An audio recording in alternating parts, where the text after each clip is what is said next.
I'm Alan Robarge, a relationship coach. Welcome to Improve Your Relationships, where I like to talk about attachment injuries and healing attachment trauma. And this video is about how you cannot let go or get over your ex-partner, and that you find yourself just completely overly obsessed, needing this particular person. The short answer of what's going on, and something to educate yourself about, this has to do with what's referred to as attachment trauma. So there is an attachment trauma that gets triggered and activated. Think of it like a computer, and you have different apps, or you have different computer programs, and instead of Excel, instead of Word, instead of iTunes, you can click on any of those and open them. Let's imagine when you're in relationship, it's like your brain clicks on the folder or clicks on the program titled Attachment Trauma.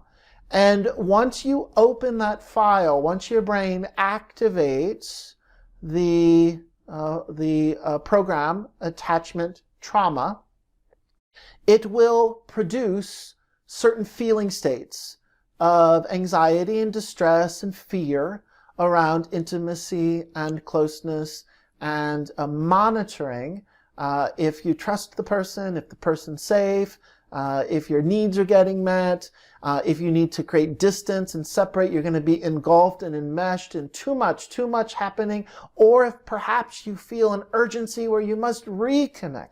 So your brain has this program that we call attachment trauma.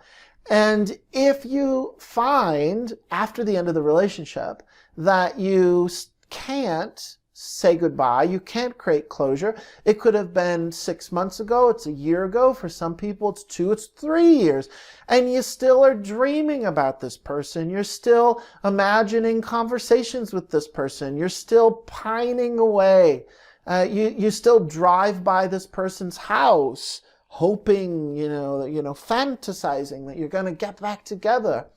So one way to think of it is to say, well, what's going on here? And it's like the computer program called attachment trauma that got opened when you were in that relationship. It is still running in the background on your computer. And in fact, now there's a bug. There's a bug in the computer where not only is the program open, but it is running, and you can't click it closed. You can't just exit out and say, oh, the relationship's over, it's, just want to close it. And for many folks, many people who don't have attachment trauma, so they wouldn't really have, bear with me this example, but they wouldn't really have the program to begin with. But let's pretend, for someone who doesn't have this, their brain, their mind would naturally shut down the program anyway. It would just, it goes into a filing cabinet. Oh, that relationship's over. Let's put it in the filing cabinet. That was a good experience. Okay, great. Let's put it in the filing cabinet. That relationship was a bad experience. Let's make sense of what happened, why it was so hurtful, it's bad, and it's over. Let's put it in the filing cabinet. When we have attachment trauma, our brain is unable to come to completion of what has happened and to stay grounded in the reality that it's literally over. We ended, 6 months ago or 2 years ago or whatever it is. But the brain, it's like it hasn't gotten the memo or the news or the information, the computer program, there's a bug in it, and it just keeps running as if this is real time. And every time you go to the computer and you open the screen, you want to go to the internet, you want to go to your Word page, you want to go somewhere else. You can't. Every time you open, whatever you open up, it's always like the file, the program that says attachment trauma, attachment trauma, attachment trauma, and then you're stuck. And this is a quality of trauma. This is a symptom of trauma, where it feels like it's happening in real time, the longing, the pining, the missing, the urgency, the need to be reunited. That's very real in the present moment. It feels like it's happening. And if the relationship is ended, one way that you can begin to discern that to self-diagnose and to play around with this idea if you have some attachment trauma in your history, and that's perhaps what's hijacking your brain, is to think about how you can't separate out the need for the person from your need for emotional connection. And that really seems to be at the crux, or a very important key point to remember, is that when, and I'll speak for myself, when I am activated in attachment trauma and my brain is looping and the computer program will not shut down, my brain has intertwined the goodness and the legitimacy of my human need for emotional connection and has intertwined that with the belief and the certainty that I can only get emotional connection through the person that I was just in a relationship with. And that's what creates this incredible distress and anxiety. Because if I have to give up the person, I'm giving up my possibility for emotional connection. And that's going to feel like death.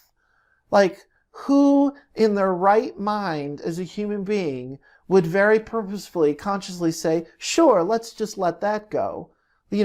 I'll give up on, having emotional nurturing, emotional attunement, emotional harmony, emotional connection, intimacy, and love.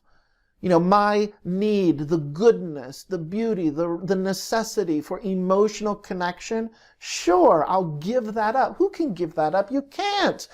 But if it's intertwined and linked, and our brain latches onto believing that the only way that we can have that need is through the other person, that's why our claws dig in, our mind's claws, the clamp of our mind. We clamp down and say, I am connected to this person no matter what, and there's no way in hell I am letting go of this person. As much as I keep saying, let go, let go, let go, you can't, this is hurting you, you must let go. There's this other part of us that says, this is the only way I will be loved. This is the only place I will be loved. This is the only person where I can get emotional connection. Because the computer program of attachment trauma has a bug in it. And it's missing, it's confusing the fact that we, all of us, we can have our need for emotional connection is intact. We do not need to give that up. You can still be a person who desires, values, and must have emotional connection. But we have to train our brain. The healing work, healing trauma work is beginning to train our brain to comfort ourselves enough, to calm ourselves down enough that the clamp begins to loosen, the tight grip of our claws sinking into that other person, to be able to say, it's not about the person. It's really, really not about the person. It's realizing we separate out the two. And here's the whole point of this video. Here's the takeaway, is we have to practice separating out the need for emotional connection with the need for the person. Try to separate those. That can begin to put a glitch in the computer program. That can introduce some new information that the old system, the old trauma system, will have a little bit of a need to integrate that.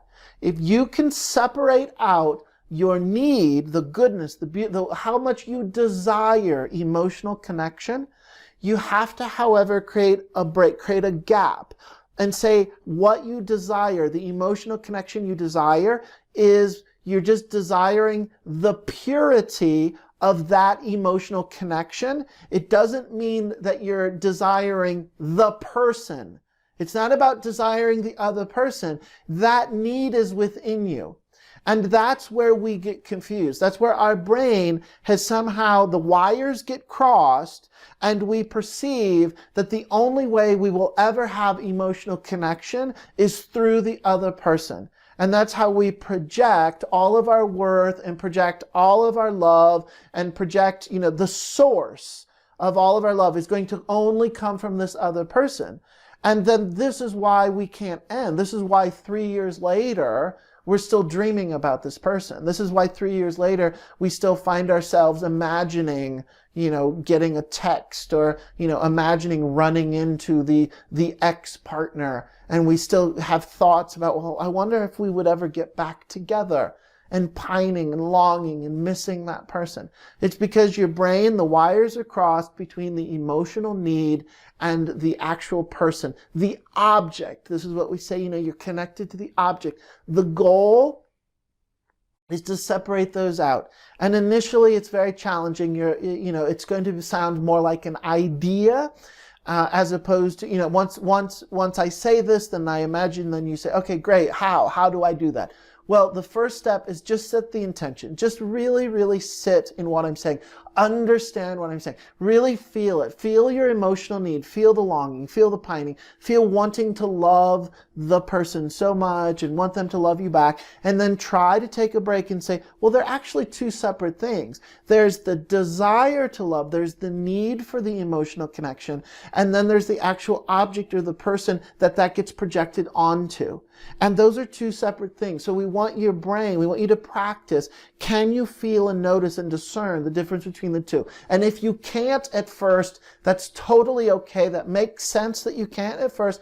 Your practice is just set the intention. Just remind yourself. Don't lose sight of say, oh, I need to practice separating out my emotional need for connection from my need for this person. Those are two separate things. That might help you begin to let your brain process some new information so that the old trauma program will be able to close it. We'll be able to file it away so it's not happening in real time.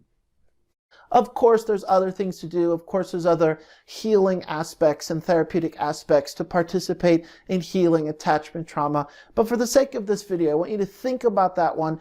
Please leave a comment here. How does this apply to you? Do you like this idea? Do you think it's helpful? Leave a comment. Also, if you want to see more videos just like this one, subscribe to this YouTube channel. And to learn more about me and also the community membership website that I'm creating, please go to my website, alanrobarge.com. Thank you for watching.